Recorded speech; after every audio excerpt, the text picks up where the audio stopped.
What's going on, everybody? Welcome back. FantasyTeamAdvisors.com, bringing home the bacon MLB DFS video. It is Sunday.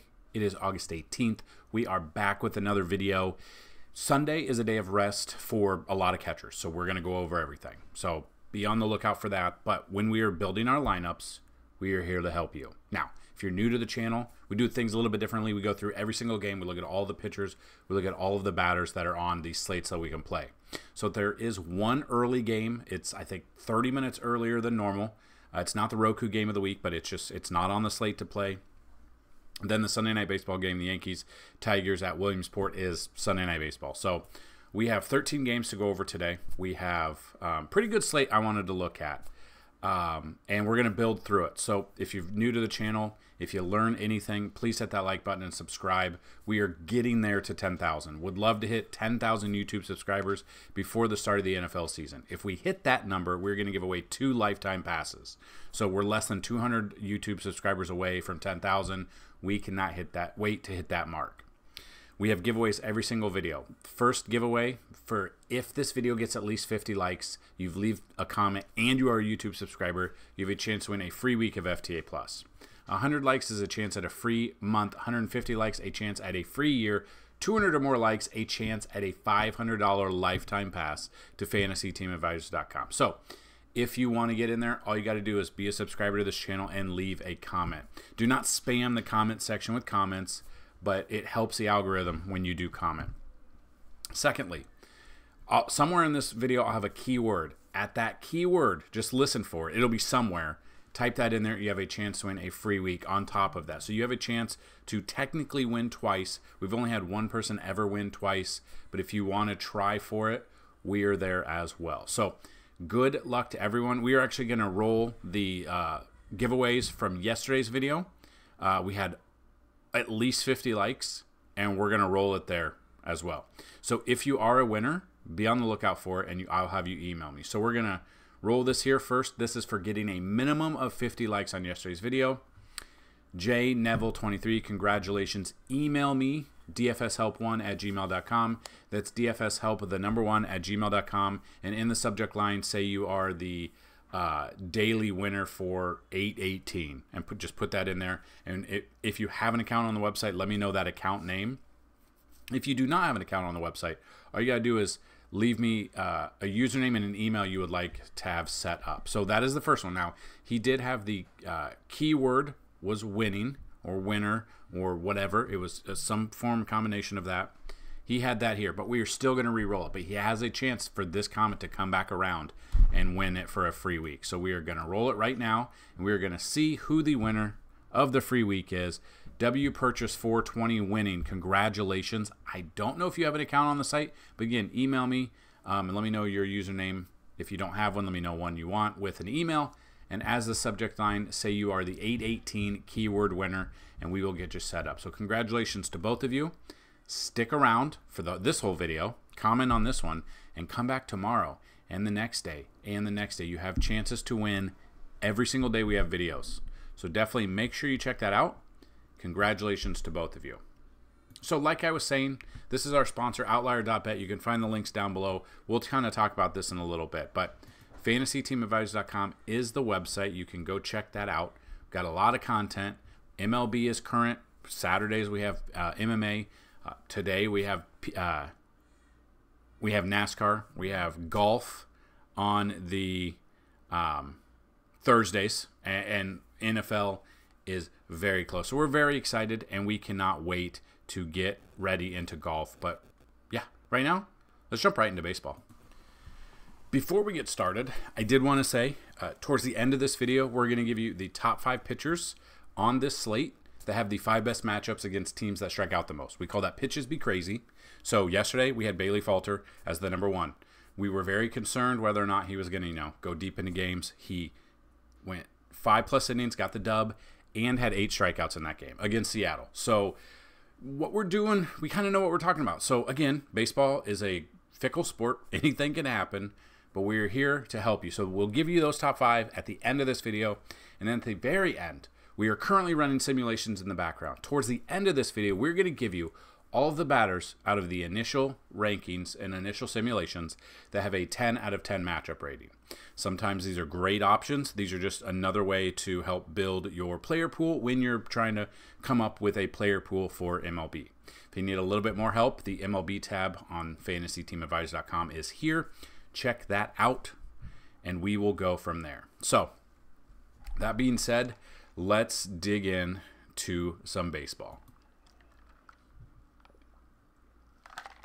Boston at Baltimore. We've seen some runs in this series so far. Now we see some more bats. We got Cutter Crawford going up against it. It should be Albert Suarez. So he was initially scheduled for Saturday, they thought. Then they pushed him back. So just kind of pay attention. But that's what it looks like it's going to be right now. You got Cutter Crawford coming in. And with this, he started off really well this year. Now he's got a 4.22 ERA. Splits-wise, he's already faced Baltimore twice this year. Has gotten hit a little hard. 5 earned runs in that game, 4.09 ERA, 13.9 fantasy points per game. So not a ton of fantasy point games there. Game logs, not really enough. Basically for DraftKings, for guys priced like this, anyone under 10,000, you're looking for basically 25 fantasy points. And it's been a while since he's had that. Since July 7th, when Sunday Night Baseball, he had like 68 pitches in, the 7th inning, and they pulled him. It's been a minute for him, and Baltimore's been able to hit very well this year, obviously. Then you got Albert Suarez. He's not faced Boston this year. 3.39 ERA. He's got back-to-back really good starts, and then some bad starts sprinkled in between here until July 5th. So he's had good numbers, but the problem is Boston can hit lefties or hit righties better than they hit lefties. So we look at this. I don't know if I trust either of these pitchers, but here's where we're at with the game. So Boston bats I would look at. Devers is batting. He's got over 20 home runs, batting 322 against right-handed pitching this year. Got Rafaela with 10 bombs this year. Willie Abreu, 286 batting average, 13 home runs this year. You've got Jaron Duran, 303 batting average, 13 bombs against right-handed pitching this year. Even Yoshida, he's batting over 300. He has 6 bombs against them as well. So there's a case to be made to stack Boston as well, some of these bats. Baltimore, on the other hand, Cutter Crawford, not a ton of success against them. Santander batting 364 and 11 at-bats with a home run, and he is absolutely on fire this year. Adley Rutschman, he has 1 home run against them, but just really has struggled this year. Overall, Baltimore bats against right-handed pitching, they do pretty well. Again, Gunnar Henderson batting 297 with 24 bombs against right-handed pitching. Great numbers there. And obviously, if you're stacking the Baltimore, you got to have him in one of them. Ryan O'Hearn's got over 12 home runs, batting 281. You've got Jackson Holliday has 4 home runs against right-handed pitching. I don't mind them. Colton Cowser, 255 batting average, 14 home runs. Cedric Mullins, 247 batting average, 12 home runs. There's a lot of home run potential in these Baltimore bats against right-handed pitching. I love a stack here. I'm probably fading both pitchers.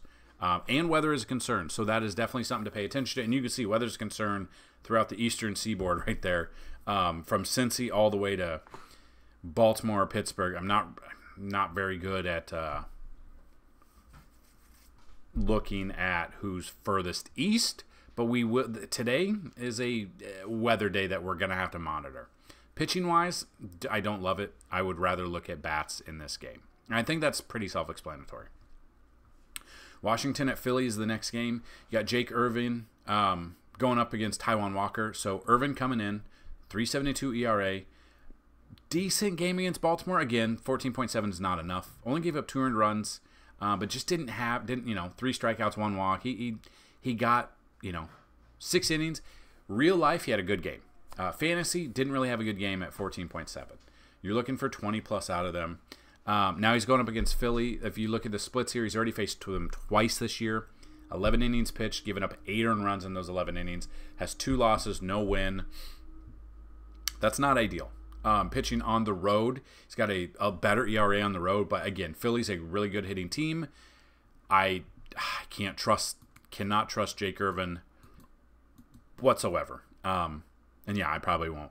Then Taijuan Walker, on the other hand, coming off the IL, his last start, 8.8 fantasy points, only went 4 innings.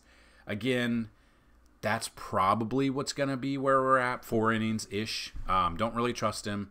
Had 5 strikeouts, but 3 walks, 3 earned runs as well. I think it's probably what we're going to expect here.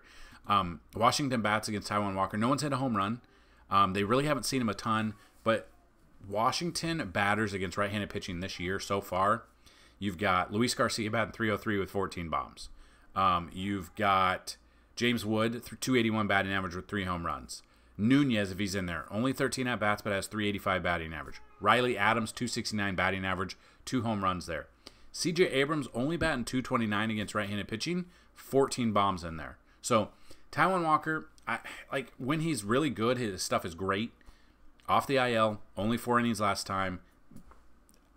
Going up against a team that's been kind of scrappy and hitting lately, I'm probably off of Taijuan Walker. I love Philly as a stack more, but I like Washington bats as well. Philly stack that I would look at, Alec Boehm, obviously, Harper, Schwarber, those guys. Real Muto, if he's in there, but again, it's Sunday, he might rest. Cheaper option would be Brandon Marsh or Johan Rojas if you're trying to build a Philly stack and go on the cheap side in that. But again, weather is a concern there too. I'm not using pitching anyway, so it should not matter.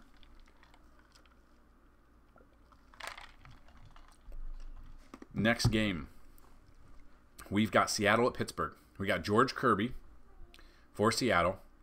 Then for Pittsburgh, we've got James Woodford. Now, Woodford, he auditioned. Yeah, so he didn't do too bad against San Diego. 2 strikeouts, no walks, only 1 earned run, 6 innings. Actually went decent. Now he's in the rotation here.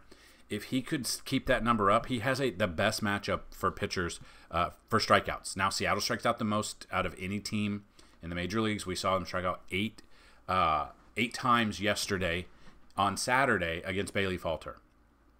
Now, in that, they do hit righties better, and we talked about that yesterday's video. That's why Bailey Falter was in a good spot for tournaments. With this, he still has a 5.87 ERA. I don't know if I would use. I wouldn't use him in cash. I'd use him in tournaments, and then if I'm trying to build out pitches be crazy or do a sports betting thing with whatever the opening line is for him to have strikeouts. If he's got a line of like over 4.5 strikeouts, I don't mind Jake Woodford there. Again, though, scary a little bit because again, auditioned to keep himself in the rotation, went 6 innings, but then you got 2.1, 1.1, 5, 4. It's been a little bit sketch there. Flip side of that, we've got George Kirby. He's got a great matchup here against Pittsburgh, coming off a terrible start against Detroit, minus 1.6. It's been a few starts since he's had a good game, which came against the White Sox and Houston. Splits-wise, he has not faced Pittsburgh this year. 3.30 ERA total. On the road is a 3.99, so he is better at home than he is on the road. Weather being a concern here, too, I could definitely see that. But George Kirby, I mean, they have had some success against him. Brian Hayes has a home run, 1 for 3. Brian De La Cruz, 2 for 6 with a home run. And then overall, Pirates bats against right-handed pitching. O'Neal Cruz batting .281 with 13 bombs. You've got Rowdy Tellez, 256 batting average, 8 bombs. I think Rowdy Tellez had a home run on Saturday, if I'm not mistaken. IKF batting .300 against right-handed pitching with 7 bombs. And then you get down to both Bryans. Brian De La Cruz, 14 bombs. Brian Reynolds, 14 bombs as well. After yesterday's video was posted, then they put Andrew McCutchen on the IL. So he is out of there, so it should open up some value in the outfield, which probably Michael A. Taylor. I don't know if I'd use him. So if I were not to use George Kirby, and I'm using Pittsburgh bats today, Brian De La Cruz, Brian Reynolds for sure. Rowdy Tellez would be a cheap option for me. O'Neal Cruz and IKF if we're trying to build a 5-man stack there. Then Seattle bats, again, it's Sunday, but Cal Raleigh's got 26 bombs. I would look at Cal Raleigh if I'm not going with James Woodford. I would then, overall, not a ton of great options here. J-Rod would be in there. He's got 11 bombs. Luke Raley has 15 bombs. Rosarena has 16. Now, these numbers aren't great. Overall, their batting averages are terrible. That's why I think Woodford could be a sneaky tournament pick if you're trying to find a little bit of value and you don't want to pay up for Amanaga, Gray, or Kelly today. It just really depends on what you're trying to do. If you're trying to be a little bit creative and different, I don't mind going in that direction either. Next game, Kansas City Cincy. We've got weather concerns yet again. In this game, though, we have Brady Singer going up against Andrew Abbott. Now, another lefty going up against this Kansas City team that hits lefties well. In this ballpark, that is a massive pitcher's ballpark. Definitely could see some more home runs in this game. Again, though, weather will be a factor here. If you want to see the ballpark factors, you want to see the projected home run totals, we put those in the Discord. So the Discord link is down below. We'll put those in the Discord. You can check them out. And we've got graphics. It shows what the wind is doing. You couple that with going under the MLB tab and going to bullpen stats or umpire factors or even ballpark factors, and a lot of information comes to you.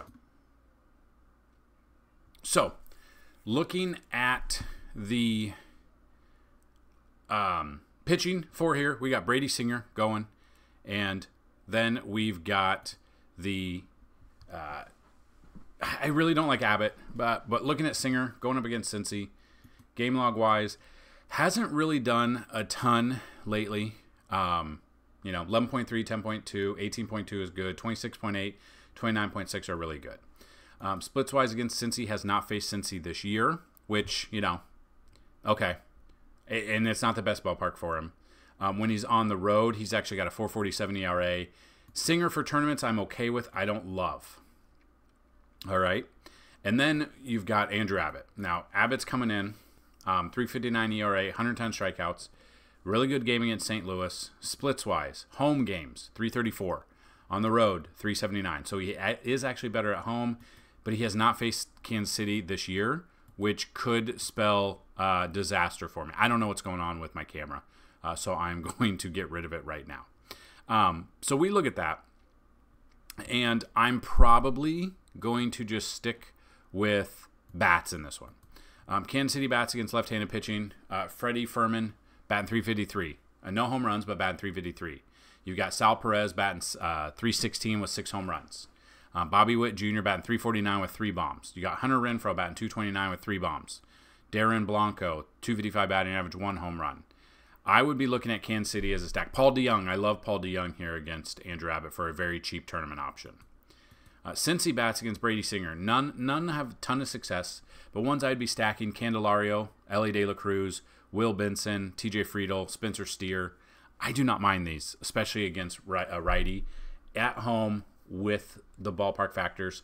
Hopefully the weather is good for us, and these games get played, but I do like a stack here. I'm probably fading both pitchers, going just bats in this situation. So that brings us to Arizona at Tampa Bay. We've got Merrill Kelly going versus Tyler Alexander. So Merrill Kelly, 2.43 ERA, made his return from the IL on his last start. 5 innings in that game, 2 earned runs against Philly, only 2 strikeouts. He was very expensive. Tampa Bay, though, they're a very bad team. I'm trying to see if he's faced Tampa Bay in his past. Yeah, 11 plate appearances, 100 batting average. So 1 start, not a lot. And you can't really go off of his splits being home and away because 1 game compared to 4 at home. Tampa Bay is a bad team. I would be looking. So then Tyler Alexander's a lefty. Splits-wise, he has not faced Arizona this year. Pitching at home's got a 6.54 ERA. Hasn't gone 5 innings since May 24th. Yeah, did have a good game against Houston, but I am definitely 100% looking at Arizona here. And you guys know, if you've been with us before, Arizona is a great team when they get to face a lefty bat. Okay? So, the ones I would look at against a lefty here. I would look at Ketel Marte if he's in there. I would look at Perdomo. I would look at Randall Grichuk. I would look at Lourdes Gurriel Jr. I would look at Josh Bell. If you want to get another one, Jock Peterson does have 19 home runs and almost a 300 batting average on the year. Close to 287 to 300 batting average on the year. Those would be the ones I'd look at. So I was thinking it'd be Taj Bradley. So it might be Taj Bradley. It might be Tyler Alexander, unless Alexander's going to be like an opener.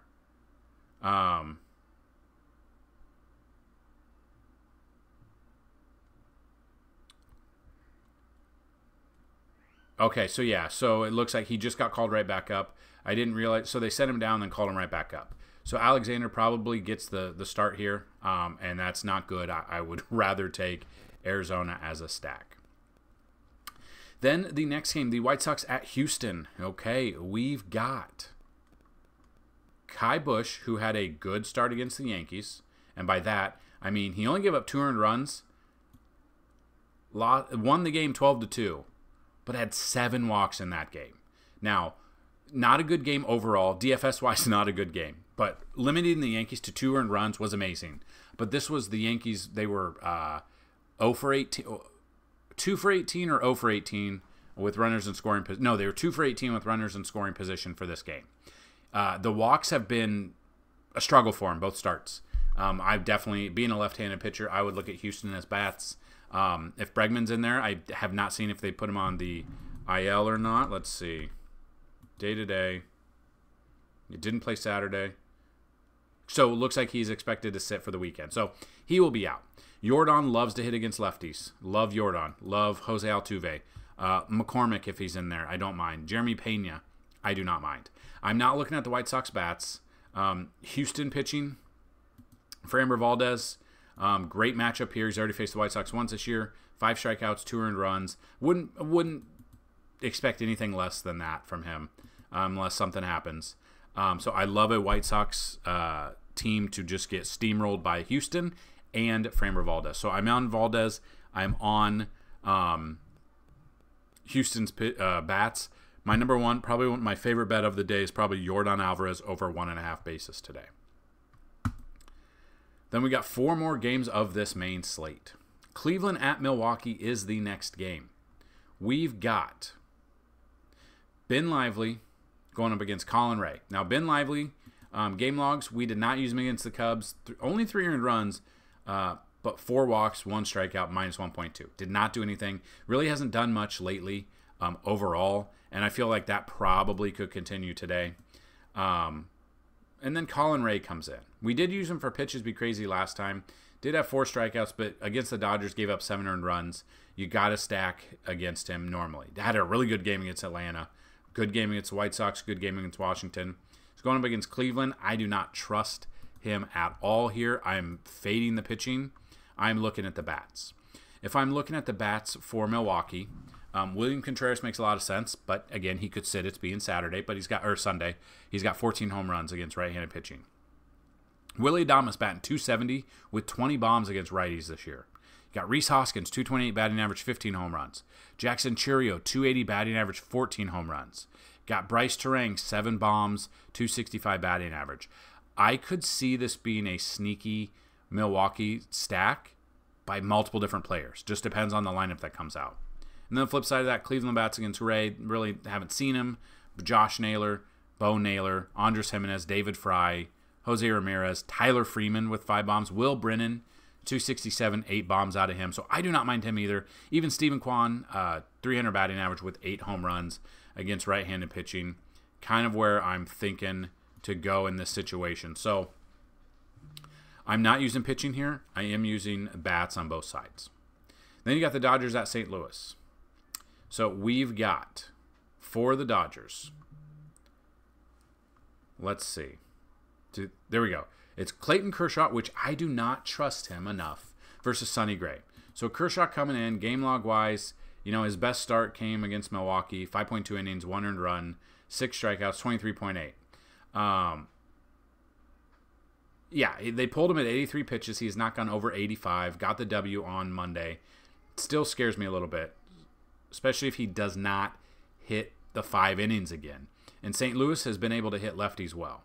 Then you got Sonny Gray, 3.93 ERA, going up against game log. Really hasn't done much against Cincy. His former team gave up 6 earned runs in that game. Had 9 strikeouts, but the 6 earned runs is not good. Earned runs are there.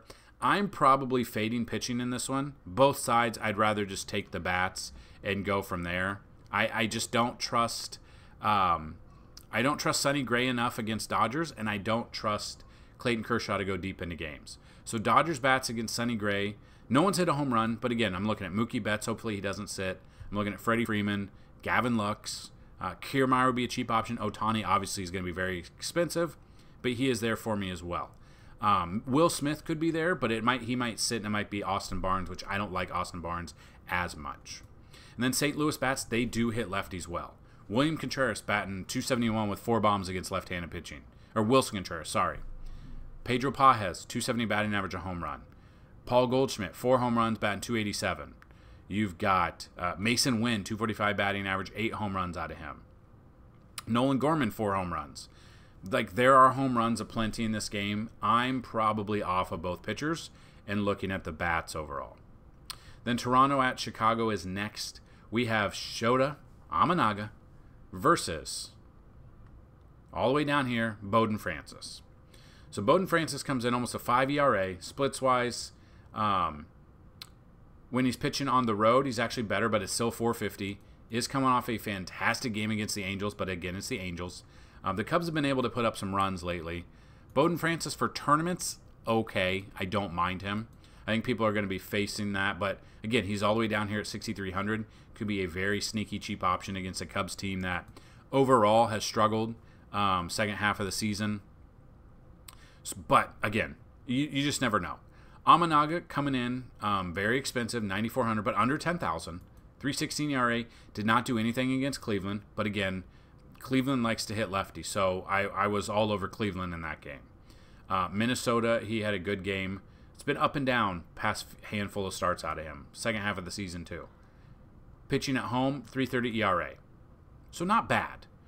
Toronto bats against left-handed pitching, they just don't hit left-handed pitching well outside of Guerrero, Leo Jimenez, and Dalton Varsho. I feel like I was all over the Justin Steele train last time.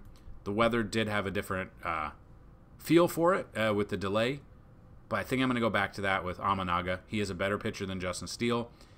Toronto just doesn't hit lefties well, so that's kind of my thought. I'm going Amanaga there. Batting-wise, I really not looking at the bats on either side right now. I just go Amanaga at the moment. And then Minnesota at Texas is the final game of the main slate. That brings us... Let's see, who is pitching for Minnesota? Pablo Lopez going up against Tyler Mahle. Now, Lopez coming in. Splits-wise, he's faced him once this year. Was it last start? No. He's faced him once. 4.2 innings, 6 earned runs. That's kind of what scares me. His ERA this year is just inflated beyond what we're used to. I do not trust him.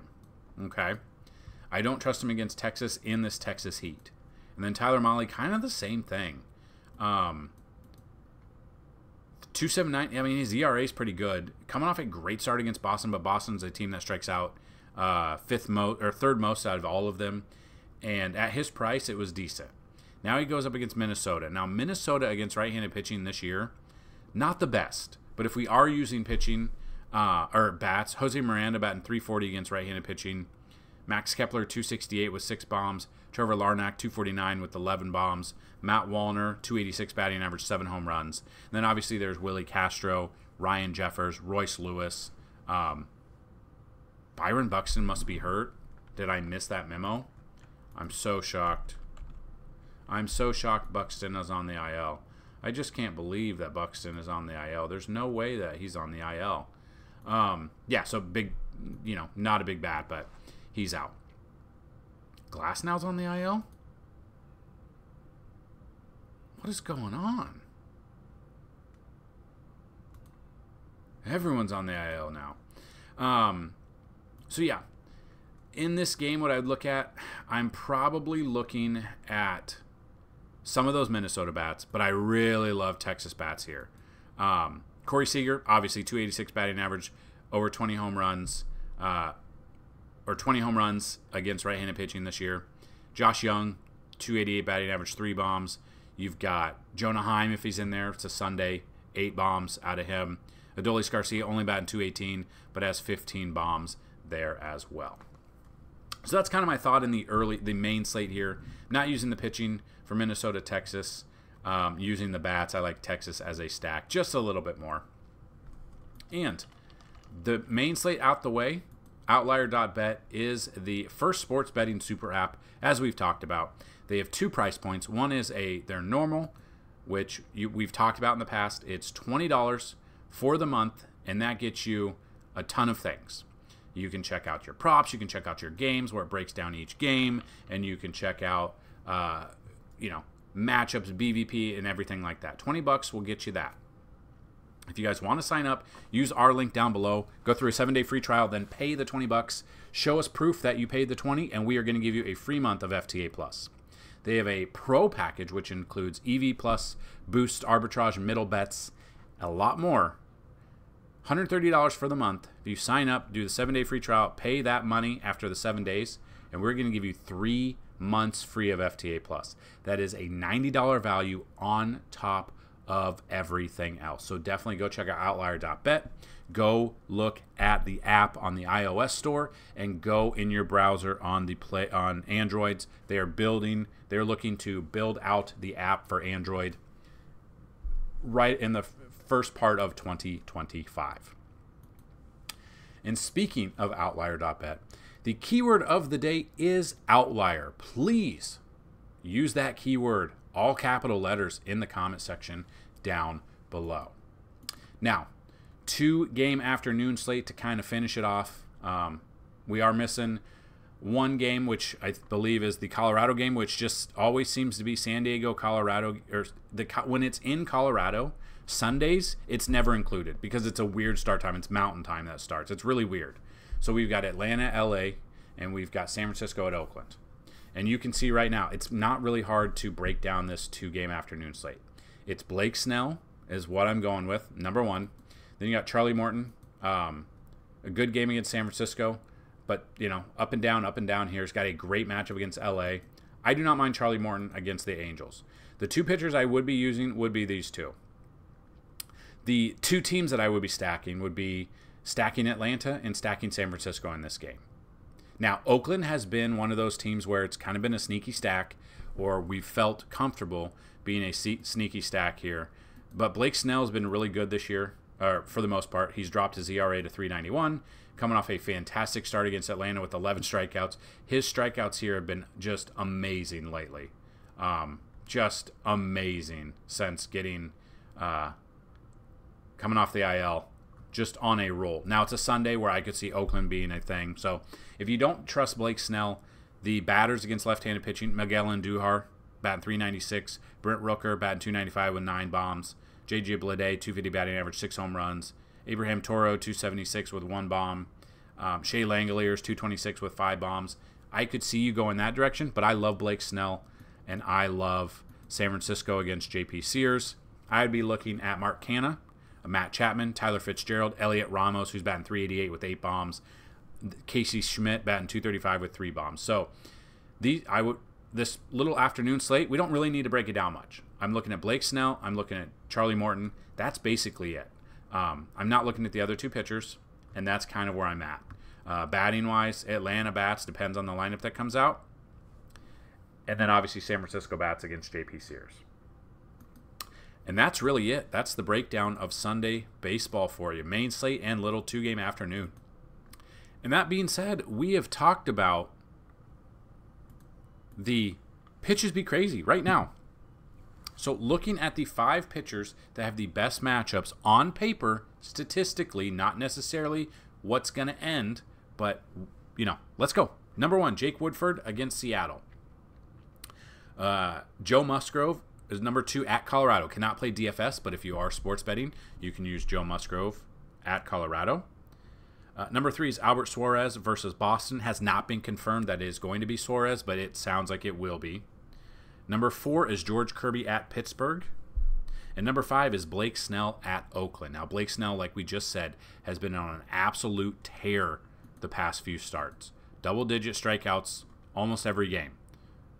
Amazing starts here. In this ballpark, Oakland, they do strike out more on the road, but this is a massive, massive ballpark for them to pitch in. And now, all of the batters that have 10 out of 10 matchup rating. I'm going to let you know right now, early simulations, there's not a ton. We've had as little as one time. We had as many as 34. It's on the low side right now. This can and will change throughout the day once we know a little bit better on the weather and move from there. But here are the numbers right now. Kyle Schwarber, number 1. Number 2 is Bobby Witt Jr. Number 3 is Parker Meadows. 4, Randy Arozarena.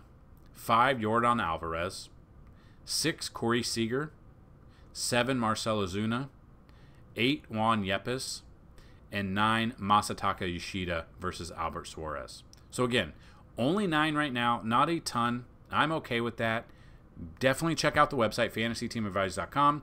Go check out the MLB content. Go check out the NASCAR content as well. And we are inching our way ever so close to that coveted NFL starting week. We're very excited. College football, I believe college football week 0 is this coming weekend, this Saturday. And then week 1 is 13 days away. So we're into fall. Cannot believe the summer went by this quick already. But yeah, that's what I've got. Any questions, comments, concerns, definitely hit us up in the Discord. We are able to answer questions there. That's what I've got. Good luck today. And as always, let's bring them some bacon. Peace.